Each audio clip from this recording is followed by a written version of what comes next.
Hi there, I'm Don. And hi, I'm Cindy. Welcome to 99th Monkey Liberty News / Pearls of Liberty. We're combining the two today, and for this weekend, today is Friday the 13th, June 13th, 2014. And we have a couple of articles, but we really want to talk about some experiences that we've been having, some opinions that we've kind of formed or that have been reinforced. But this really seems significant, and we wanted to include this. Natural News: GMO studies reveal that 18 million Americans suffer from gluten and GMO toxicity. And that's not even really getting all of it because the biggest picture of this, the gluten thing, is the red dwarf wheat cultivar that's now worldwide that never used to be until the late 1950s due to the work of the geneticist, what's his name, Norman Borlaug, who, because of the difficulty in feeding the world, he focused on a simple solution of trying to make more food when the real source of the problem was politics, and there's really always been enough food. So we settled for the wrong solution and got ourselves into this mess, and now everybody is eating a wheat cultivar that is basically toxic. The techniques that they use to make this type of wheat were not GMO, but they're very similar to it in terms of the technology that was used at the time. Bad stuff got introduced that is causing problems in many people's digestive systems, is triggering overeating. That's when the weight problems and the diabetes exploded. So that's all to say that these new studies are only pointing at the tip of the problem, and it's really even worse than this. Well, thank you for those words of encouragement. It's difficult, and we've been traveling, and avoiding wheat is very, very difficult when you're outside of your everyday environment. I mean, it's hard enough when you're at home and can get the foods that you know are healthier for you, but it's a challenge. And at a certain point, I just kind of caved in and started to eat bread, just regular bread from the store, not even like Wonder Bread, good artisan bread, but it does trigger cravings for that kind of food. And the more we can learn and educate people, this is something that we're going to probably have to do on our own, eliminating these kinds of foods from our diet. And it's great if GMOs can be labeled, but the struggle continues. Here from the Organic Consumers Association, it's official, Big Food sues Vermont. Today, Monsanto and the Grocery Manufacturers Association filed a lawsuit in federal, the U.S. District Court, state of Vermont, to overturn Vermont's recently passed GMO labeling law. Yeah, and one thing we need to keep in mind that most people don't really fully realize is that this is really just one corporation suing another. Vermont, state of Vermont, is a corporation, and all state governments are at this point.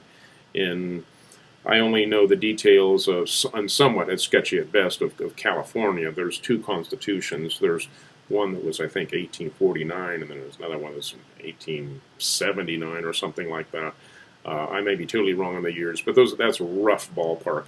The first one is an organic constitution. The second one is a corporate constitution, and that has happened in every state. That's the federalization or the corporatization, because they end up being sub corporations of the the federal corporation. Anyway, it's all about the one entity suing another in this modern legalistic world. And where does that leave us as common people trying to fight for our rights to be able to know what we're putting in our bodies? It's not helpful for that, because, I mean, it's obvious we should be able to prevent GMO foods from entering the marketplace if we want to, and that's what Vermont has decided to do, the citizens of Vermont. They are using the only entity that's able to do that at this point, and that's their corporate state constitution or lawmakers, and they're going to get sued, and unless things change, and unless people rise up and really do a big pushback, the biggest gorilla wins with the most high-powered lawyers. That's just the way the game works. So I am hopeful that a change is going to be made, but yeah, we're naive if we thought that, you know, just passing a law would make Monsanto go away, because they don't. They are playing for the whole ball of wax globally. They're not going to be intimidated by one little state government entity trying to close their doors to them. Well, you know, really, this whole thing is kind of diversionary, because it's just about labeling at this point. These foods, you know, it would make a lot of sense. Okay, and this isn't a very libertarian statement, but it would make sense for these foods to be banned. The FDA is in place to protect, ostensibly, to protect Americans from dangerous food and drugs, and they have failed. They have dropped the ball. I think that a lot of the people who are sick should get together and file a class action lawsuit for trillions of dollars against the FDA. Just shut them down. Yeah, basically these are poisons that we're being forced to put into our body. All this ultra processing of food-like substances is something that people with any kind of survival instinct should be able to avoid. So all we're really doing is trying to fight for our right to survive in a high-tech onslaught that's been proven to be detrimental to health. What? Come on now. William Van Dyne says, through Fritz Springmeier, that if you eat these bad foods, it's your own fault and you deserve to be culled from the herd. And they deserve to lie about it and not tell you that it's in there, and only excellent people can find out what's in there. That's the way it works, right? But yet, excellent people are really the threat, so I think what they really want to do is figure out who's excellent and kill those people faster. Well, I think you're just excellent, and I think that we excellent people need to bond together to get the unexcellent, lying scumbags out of our lives and all of the toxins that they produce, and I think that's an excellent idea. Well, God help us. With God's help, maybe, yeah.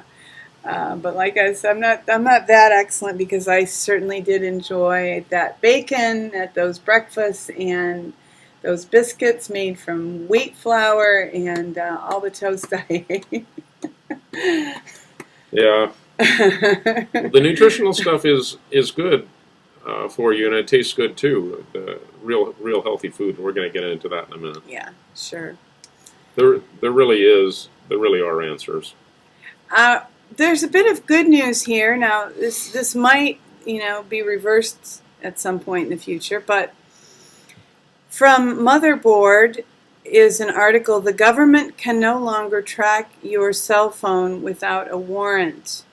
The United States Court of Appeals for the 11th Circuit ruled that the government illegally obtained and used Quartavius Davis's cell phone location data to help convict him in a string of armed robberies in Miami, and unequivocally stated that cell phone location information is protected by the Fourth Amendment. Yay! So that's great, and we can operate on the presumption that we are secure in our persons.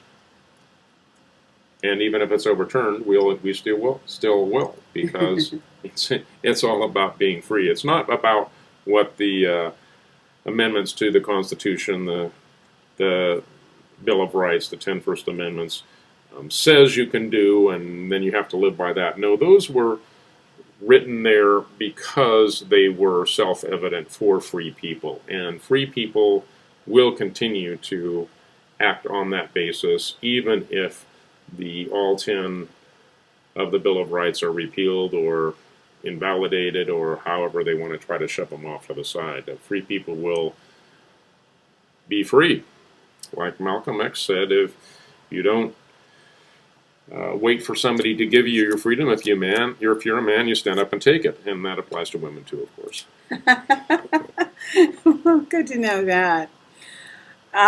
We want to talk a little bit about one way to be free, and that is by patronizing businesses that aren't part of a huge corporate chain. And that can mean some sacrifices. We have stayed in many chain hotels in our travels. But we're trying to stay in some local, independently owned places, and we've had some issues. This is a room that we stayed in. Of course, it's messy from the morning, but drapes that don't quite work, and a door you can that's open not the windows, entirely though. secure. Yes, you can open the windows. I mean, and these places are feel a little bit less secure, but. Do we want freedom or do we want security? And they might, Don and I were talking about what you lose, like what you can depend on. McDonald's, Burger King, a Holiday Inn, the big chains. What you get is not necessarily quality, but standardization. And also that means no surprises, and no surprises is not always a good thing.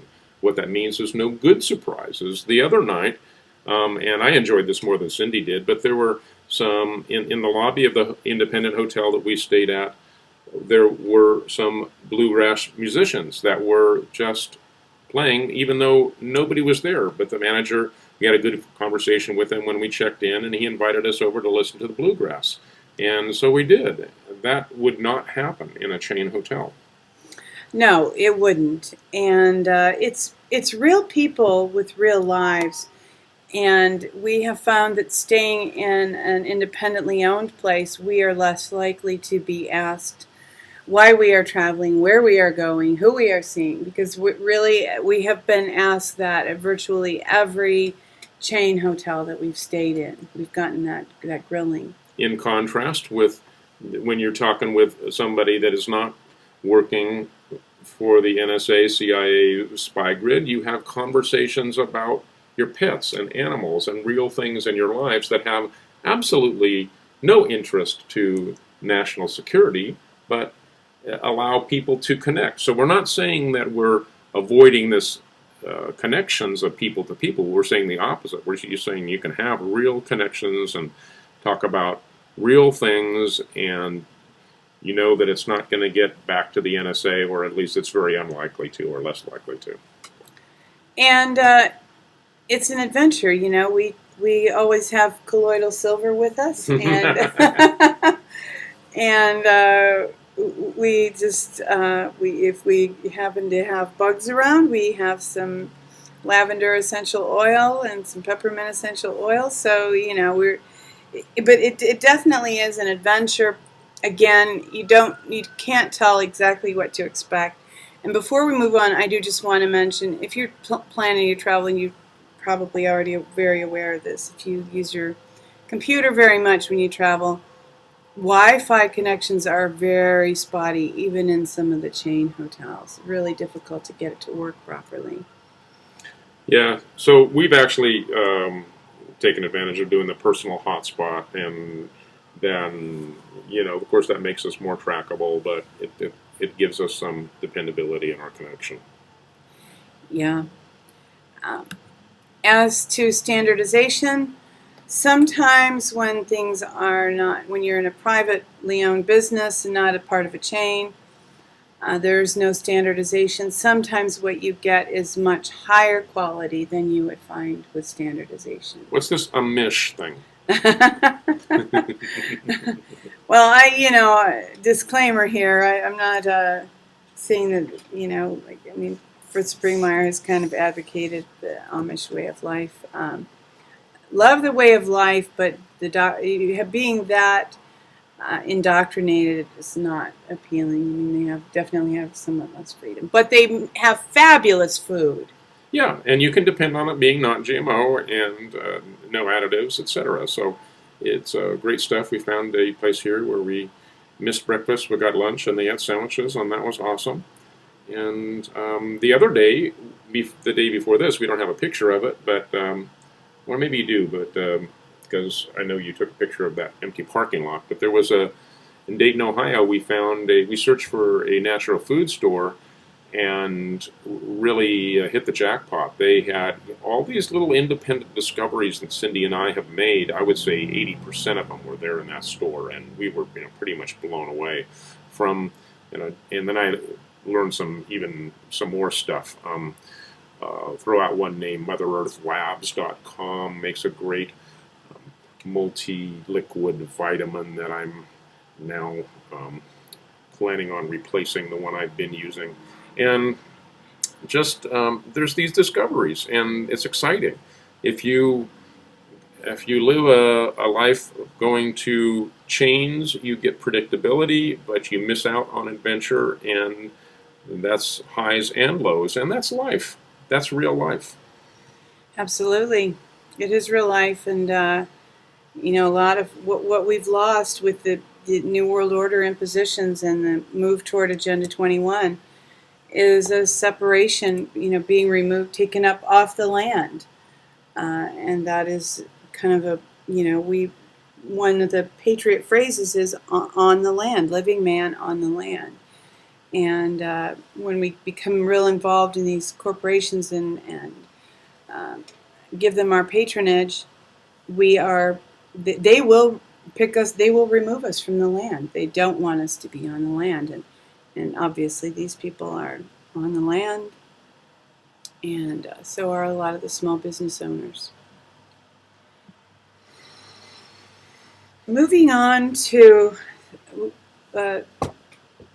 We listened to Alex Jones yesterday, and there was a man on the show who manages a website about Tolkien and the Lord of the Rings.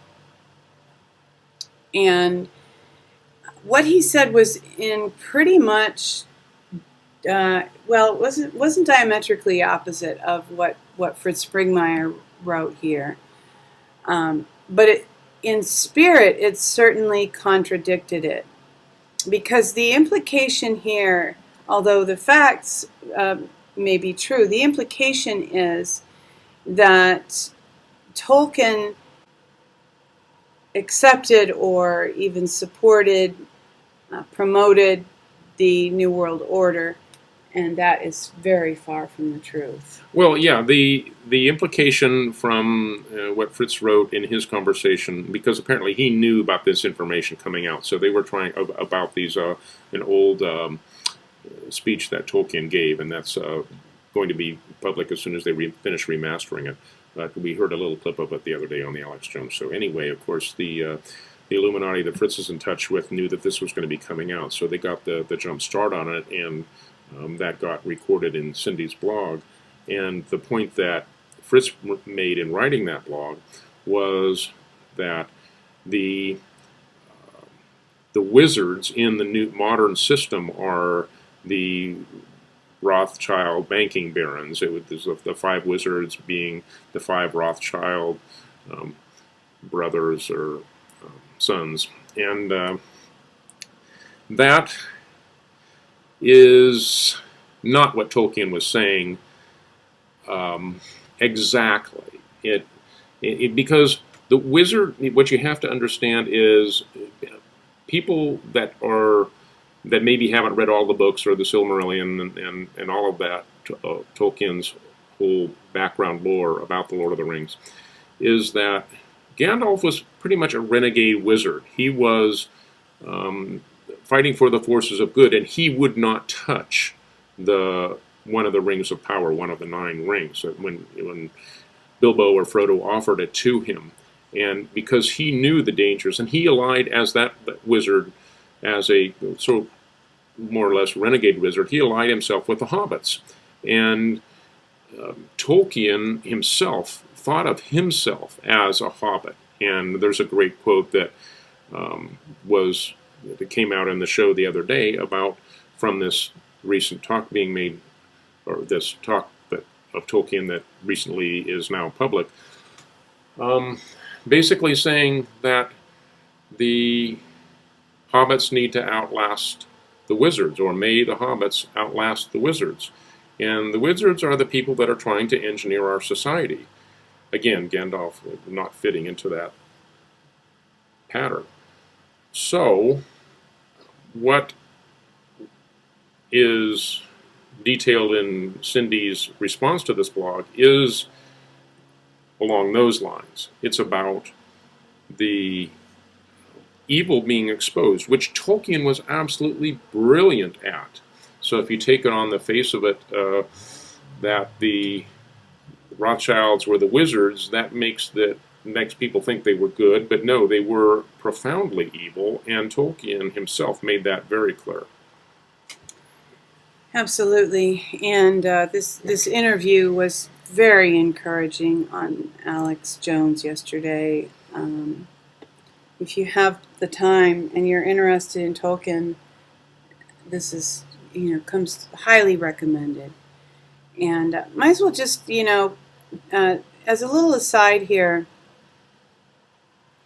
I do manage this blog. I put it up years ago in the hopes that repentance would come to the Illuminati, and Fritz Springmeier represented that they did want to repent, but it's pretty obvious based on some of the information that they put out through Fritz that they really don't want to repent. What they want is our consent through trickery again.